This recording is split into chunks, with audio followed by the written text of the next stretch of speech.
हे भव्य जीवात्माओं, संसार दुखमय आहे, त्याग सुखमय आहे। भोग हे दुख का कारण है, त्याग सुख का कारण है। अनादिकाल से जीव संसार में दुख भोग रहे हैं।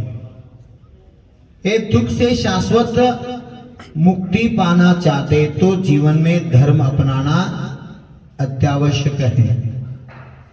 धर्म के बिना ये जीवात्मा धर्मात्मा नहीं बनता। धर्मात्मा बने बिना महात्मा नहीं बन सकता। महात्मा बने बिना परमात्मा पद नहीं मिल सकता। अगर हमको परमात्मा पद प्राप्त करना है तो पहला क्या होना चाहिए? धर्मात्मा होना चाहिए। धर्मात्मा किसको कहते हैं? जो धारती इति धर्म, मंदिर, तीर्थ क्षेत्र, ये सब किसके लिए? भगवान के लिए मंदिर निर्माण करना है? नहीं भगवान, भगवान तो कृतकृत्य हुए हैं। भगवान तो मोक्ष प्राप्त कर लिए हैं। भगवान के लिए मंदिर नहीं, भक्त के लिए मंदिर होता है। भक्ति से मुक्ति मिले, भक्ति सुख की खान, भक्ति कर भगवान की, भक्त बने भगवान, भक्त बने भगवान। पारसमणि लोहों को स्वर्ण बना देते हैं। पारसमणि लोहों को स्वर्ण बना देते हैं। स्वाति बूंद सीप में मोती बन जाते हैं। स्वाति बूंद सीप में मोती बन जाते हैं। समर्पण और श्रद्धा से भक्ति सदा करना। समर्पण और श्रद्धा से भक्ति सदा करना भक्ति भक्त से भगवान बना देते हैं। अगर हमको संसार से मुक्त होना है तो भक्ति करना जरूरी है। भक्ति किसका करना? किसकी भक्ति करना चाहिए? वीतराग देव, जिनवानी मैया और निग्रंथ गुरु।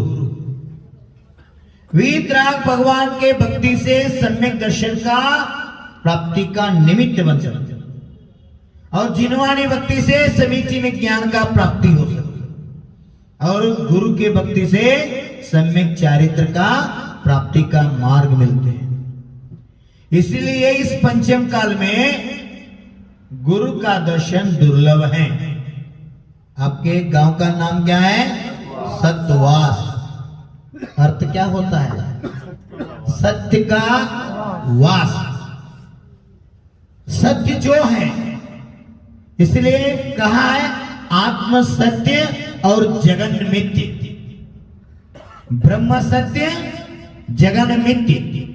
जो सत्य है वो नित्य है, अविनाशी है, शाश्वत है। जो सत्य है वो दिखता नहीं है। सत्य प्रकट करने के लिए आत्मचिंतन, आत्म ध्यान जरूरी है। सत्य ब्रह्म जो बोलते हैं हम, सत्यम शिवम सुंदरम। सत्य जो है वो सत्य है, नित्य है, शाश्वत है। सत्य शाश्वत जो है आत्मा। आत्मा में वास करना सत्वास है। क्या जी? आत्मा में वास करना निजवास है, सत्यवास है। सत्य को प्राप्त करने के लिए पुरुषार्थ करना पड़ता है।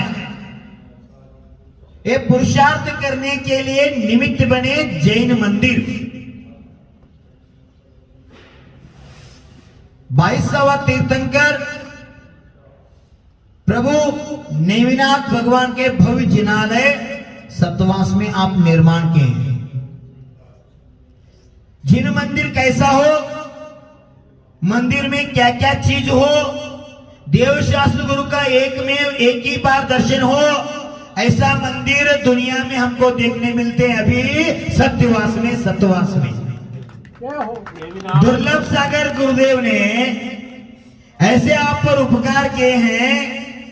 ए सतवास वासियों, ए सतवास वासियों, आपके गांव में 18 घर है, अंदाज कितने? 12-13 ही घर है। घर तो कम है, समाज तो कम है, परंतु भक्ति तो हजारों घर पेक्षा ज्यादा हुए समाज के भी ज्यादा भक्ति है। जो वीतराग प्रभु का, जिनवानी मैया का, निगृंत गुरु का भक्ति आराधना करता है और रत्नत्रय को प्राप्त करके इस संसार से मुक्त होता है। संसार से अगर हम मुक्ति पाना है तो रत्नत्रय मार्ग से ही साध्य है।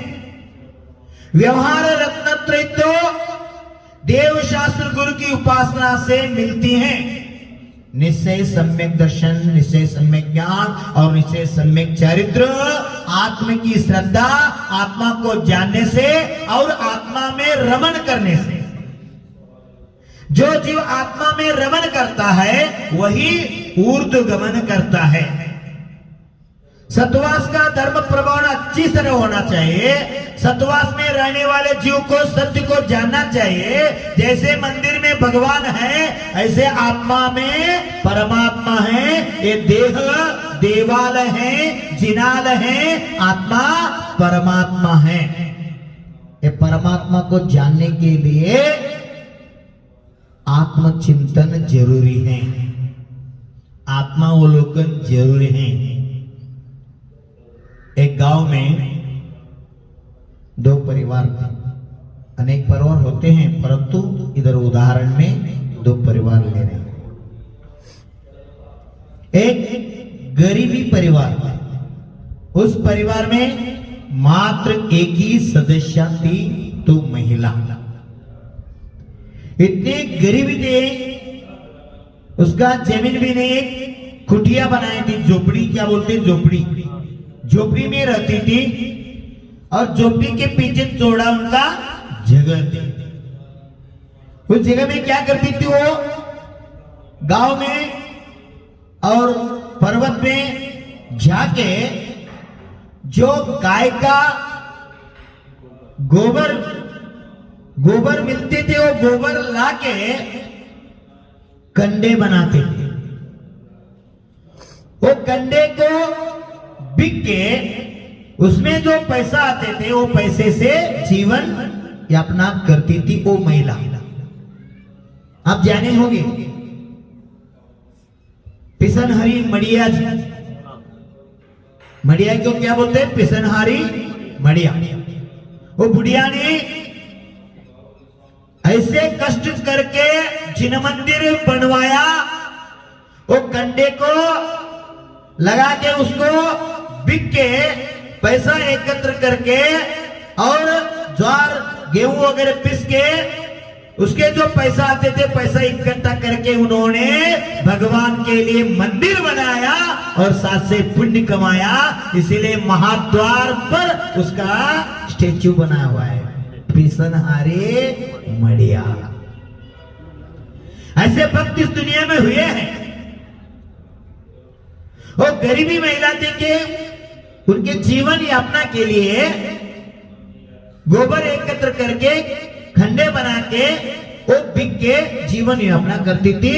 उसके झोपड़ी के पीछे थोड़ा सा जगह थे, वो जगह में कांटे बना के कंपाउंडर एक किया था, बेली बोलते बेली।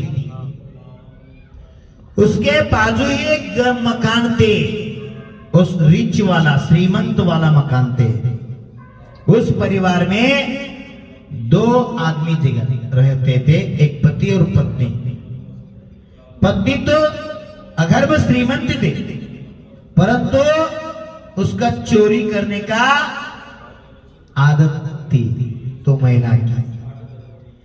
कर्माधर्म संयोग से क्या हुआ, एक गरीबी महिला, उसको जनाबाई बोलते थे, जनाबाई। और जनाबाई ने गोबर को एकत्र करके खंडे बना के जो बिकते थे उसके जीवन यापना करते थे। उन्होंने एक 500 खंडे बनाए थे और रविवार को बाजार में जाके बिक के जीवन यापना करने भाव रखे थे। कर्माधर्म से क्या हुआ, शुक्रवार को सुबह वो कंडे को पलटी मारने रखने के लिए गए, देखते हैं 100 ही कंडे रहे हैं, 400 कंडे गायब हो गए, चोरी हो गए। वो इधर उधर ढूंढा और बाजू में कंपाउंड थे पत्थर का, उसमें खड़े होके देखे क्या हुआ था। बाजू के जो श्रीमंत महिला थी उसके कल के दिन 100 कंडे थे, आज देख रहे हैं 500 कंडे हो गए। ये जनाब भाई को मालूम पड़ा ये मेरा कंडे इन्होंने चोरी की हैं, परंतु उसमें इतना धाड़स नहीं था उनके पूछने का। क्यों? एक बोले तो 10 बोलते थी। वो महिला बहुत क्या बोलते तेज और लड़ाकू महिला थी, इसलिए उनसे न पूछ के गांव के जो प्रमुख होते हैं गौंडा, वो गौंडा के पास वो महिला गई। जनाबाई ने गौंडा से प्रार्थना की, हे पाटिल साहब मैं तो गरीबी हूं, आपको मालूम है, मैं कंडे पी के मेरा जीवन यापना करता हूं, परंतु मेरा कंडे चोरी हो गए 400 कंडे। वो पाटिल साहब ने पूछा जनाबाई आपको किस पर संशय है? उसने कहा मेरे घर के बाजू एक श्रीमंत महिला रहते हैं, कल उसका 100 कंडे थे, आज 500 हो गए, मेरा कंडे उन्होंने चोरी किए, परंतु मेरा इतने धाड़स नहीं उनसे पूछने का, आप ही मेरा हल कर दो। वो पाटिल साहब ने उन श्रीमंत महिला को बुलवाया और पूछा सच बताओ आप कंडे चोरी किए? क्यों मैं क्यों चोरी करूं, मुझे क्या कम है? मैं तो हर दिन पूरी बाजी खाता हूं, पंच पकवान खाता हूं, मुझे क्या कम है? मेरे घर में संपत्ति दासी होके पड़े, मैं क्यों चोरी करूं? ऐसे बोल पड़े। और जनाब भाई के ओर हाथ दिखा के वो पाटिल साहब ने कहा तो जनाब भाई के 400 कंडे गायब हो गए, चोरी हो गई। इसका कंडे चोरी हो गई तो मैं क्या करूं? और जनाब भाई बोल रहे हैं कल आपका 100 कंडे थे, आज 500 हो गए, एक ही दिन में कैसे हो गए? इसका अर्थ मैं चोरी क्यों? उस समय वो महिला ने कहा अगर उसका कंडे तो वो कैसे बताएंगे उसका ही कंडे हैं? इसको प्रमाण क्या है, इसके आधार क्या है? उस समय पाटिल साहब ने पूछा जनाबाई से, जनाबाई वो तो बोल रहे वो चोरी नहीं की, आप बोल रहे मेरे चोरी हो गए और 100 500 हो गए, परंतु श्रीमंत महिला ने पूछ रहे हैं ये कंडे तुम्हारे ऐसे क्या प्रमाण है? इसलिए वो जनाबाई ने कहा पाटिल साहब मेरे कंडे को मैं जानता हूं।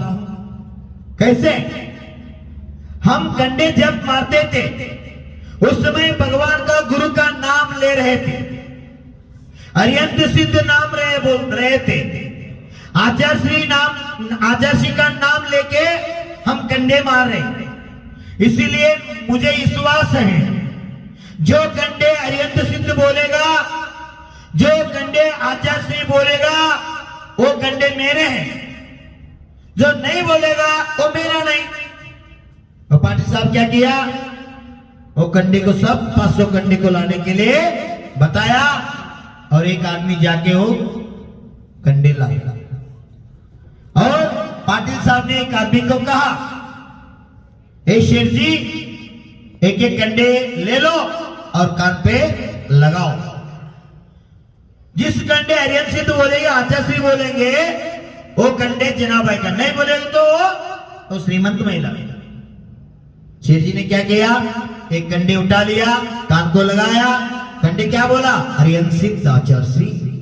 हाँ, बहुत गजब बात है, कंडे बोल पड़े। एक रख लिया, दूसरा पकड़ लिया, वो पकड़ लिया, वो भी हरियन सिद्ध बोल रहे, आचार्य बोल रहे हैं। एक एक करते, एक एक लेते लेते लेते 400 भी हो गए। प्रत्येक कंडे ने बोल पड़े हरियन सिद्ध आचार्य।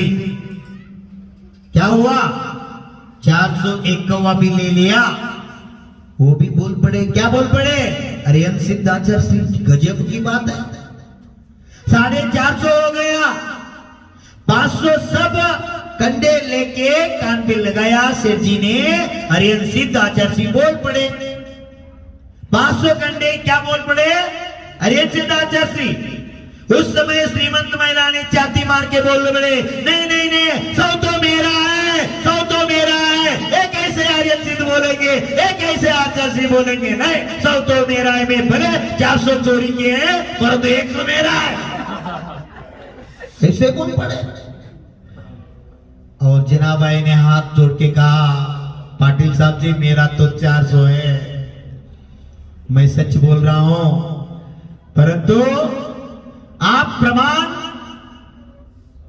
चाहे, प्रमाण के लिए मैं बताया, जब मैं कंडे मारता था उस समय क्या बोलता था, आप बोलते क्या अभी, महाराज हम कभी कंडे मारते नहीं, हाँ ज्वार का रोटी तो मारते हैं, चपाती तो करते हैं, फुलका तो करते हैं आप, करते वक्त कभी बोल दिया हरियन सिद्ध भक्तावर आचार्य का नाम, हाँ नहीं, किधर सब अभी आए, हाँ अभी आए, डिस्को कुकिंग आए, हाँ फास्ट फूड और फास्ट डेथ काल बदल गए। अगर चावल नीट करते हुए, साफ करते हुए आप हरियन सिद्ध बोले, आचार्य बोले, इतना गजब काम होगा, जो जो चावल खाएगा उसका स्वास्थ्य सुधर जाएगा, उसका आराम मिल जाएगा। संस्कारित करो, चपाती जो फुलका करते वक्त आप भक्ताम स्तोत्र पढ़ा क्या करो, जो जो खाएगा उसको भी संस्कारित हो जाएगा, परिणाम विशुद्ध हो जाएगा। वो जनाबाई ने कहा, पाटिल साहब मेरा तो 400 है, परंतु आप क्या मांगा, इसका सबूत क्या है, प्रमाण क्या है। इसे मैंने कहा, हरियन सिद्ध बोलता था, आचार्य का नाम ले रहे थे, इसलिए मेरे इस वास्ते, मुझे इस वास्ते, परंतु अभी 500। और श्रीमंत महिला कह दिया, मेरा 100 कंडे तो मुझे चाहिए, परंतु पाटिल साहब कहते हैं, जनाबाई ने क्या कहा, जो हरियन सिद्ध बोलेगा, जो आचार्य बोलेगा वो उसका है, तेरा कैसे हुआ, तेरा तो एक भी, वो गड़बड़ के ऐसे करे, गुरुदेव, हे राजन, हे प्रभु, हे पाटिल साहब, मेरा जो 100 है वो कैसे बोल पड़े, मैं तो हरियन सिद्ध नहीं बोलता, मैं तो आचार्य का नाम नहीं लेता, वो कैसे कब पड़े। उस समय वो गुरु के पास गए, गुरुदेव आपकी इसकी सुझाव करो। गुरुदेव ने कहा, इसका क्या प्रभाव है, एक रात के लिए 400 कंडे के साथ 100 कंडा एक रात के लिए रहे, 400 कंडे का इतना प्रभाव पड़ा 100 कंडे पर, वो भी हरियन सिद्ध आचार्य बोलने लगे। ऐसे सतवास है देवास जिले में, देवास जिले में जो सतवास है, एक कंडे जैसा मंदिर निर्माण किए हैं, मंदिर में भगवान बिठाए, अच्छे अच्छे भाव चित्र बनाए, आचार्य का जीवन शैली बनाए, और चंद्रगुप्त मौर्य का 16 स्वप्न भी दिखाए हैं। इसका रोशनी इतने बढ़ाओ, देवास जिले में हर मंदिर सतवास मंदिर जैसा हो, हर मूर्ति नेमी प्रभु जैसा हो। देखते रहो, देखते रहो, देखते रहो। आगम में कहा है, तीर्थंकर बालक का दर्शन करते हुए सौधर्म इंद्र ने 1008 अंकित करके देखने के बाद भी उनको तृप्ति नहीं मिले। तीर्थंकर बालक को अब साक्षात वीतराग भगवान को मंदिर में बैठे हुए इतने सातिशय सुंदर प्रतिमा है, देखते रहो देखते रहो देखते रहो, देखते देखते आप निज का दर्शन ले लो। जिन दर्शन किसके लिए? जिन दर्शन है निज दर्शन के लिए। दर्पण में आप आपको निहारते हैं, आपको देखते हैं, आप किधर हैं? दर्पण से भिन्न है, पर आपका प्रतिबिंब किधर दिख रहे? दर्पण में। दर्पण में आप नहीं है। ऐसे मंदिर में भगवान नहीं, भगवान तो मोक्ष गए।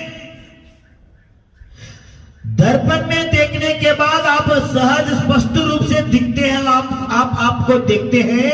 ऐसे मंदिर में आके भगवान को ऐसे देखो, ऐसे आनंद ले लो। एक बार भगवान को देखने के बाद आप कायोत्सर्ग करने के लिए बैठे तो लोगों को ऐसे दिखना चाहिए। आपके बाद जो लोग आते हैं सहज आपकी चेहरा देखने के बाद उनको लगे भगवान मंदिर में वेदी पर हैं, क्या इसमें घुसे हैं। इतने आपका आनंद का अनुभव होना चाहिए। भगवान को निहारते निहारते, भगवान को देखते देखते आप भगवान का जो आत्मिक आनंद है वो आनंद का अनुभव ले लो। कायोत्सर्ग करते करते भाव रखो, मुझे भी भगवान बनना है। ये देह रूपी देवालय में आत्मा रूपी परमात्मा विराजमान है। वो परमात्मा पद प्राप्त करने के लिए सतवास में मैं रह रहा हूँ। मुझे सत्य अर्थात आत्मा का सत्य को जानने के बाद परमात्मा पद प्राप्त करने के लिए आत्मा में वास करना है, इसलिए सत्वास है। आत्मा में सत्य है, जो सत्य है, नित्य है, शाश्वत है। वो आत्मा को चिंतन, आत्मा को जानो, आत्मा का चिंतन करो, आत्मा का निधिध्यास करो। इसीलिए वर्तमान काल में गुरु का स्थान अग्रगण्य है। आप बहुत भाग्यशाली, बहुत बड़ा भाग्यशाली हैं। का देवाल जिले में जो नेमावर है सिद्ध क्षेत्र, आचार्य भगवंत ने उसको रिसर्च किया है, जीर्णोद्धार कर रहे हैं। इतने बड़ा इतिहास बना जा रहे हैं। आचार्य भगवत का ज्यादा से ज्यादा मध्य प्रदेश 55 साल से हम देख रहे हैं, सुन रहे हैं। ज्यादा आपको सानिध्य मिले हैं। पंचम काल में तो पंच परमेष्टि में 3 परमेष्टि विद्यमान हैं, उसमें आचार्य भगवान का स्थान अग्रगण्य है। ऐसे महान आचार्य के दर्शन मैं तो ऐसे बता रहा हूँ। आचार्य श्री को दर्शन जो करेंगे, आचार्य श्री को जो आहार देंगे, आचार्य श्री को जो सेवा वयोवृत करेंगे, उसको इतना पुण्य मिलेंगे, इतना पुण्य मिलेंगे। कितना? 3 कम 9 कोट मुनि को आहार देने के बाद कितने पुण्य मिलते हैं? 3 कम 9 कोट मुनि को दर्शन करने के बाद कितने पुण्य मिलते हैं? उतना पुण्य एक बार आचार्य श्री का दर्शन आहार दान दे तो मिलते हैं। पंचम काल में चलते फिरते भगवान का रूप तीर्थंकर का रूप है तो संत शिरोमणि आचार्य गुरुवर विद्यासागर गुरुदेव का है। उसी काल में हम जो 21वीं शताब्दी में जी रहे हैं, ऐसे परम सौभाग्य है। आचार्य श्री भी आपके पंच कल्याण में गजरत महोत्सव के अर्थात निर्वाण कल्याण के शुभ घड़ी में आचार्य भगवान इधर आए, आपको दर्शन दिए, आशीर्वाद दिए। ये सत्यवासियों, हाँ, ये सत्यवासियों, सत्य की ओर चलो, सत्य को जानो, आत्मा को जान के आप भविष्य में भगवान बनो। ऐसे मंगल आशीर्वाद दें। ऐसे भाव से आप सत्यवासी निवासी सत्य को जान के आत्मा को परमात्मा में मंगल भावना के साथ जय बोलो अहिंसा परमो धर्म की जय।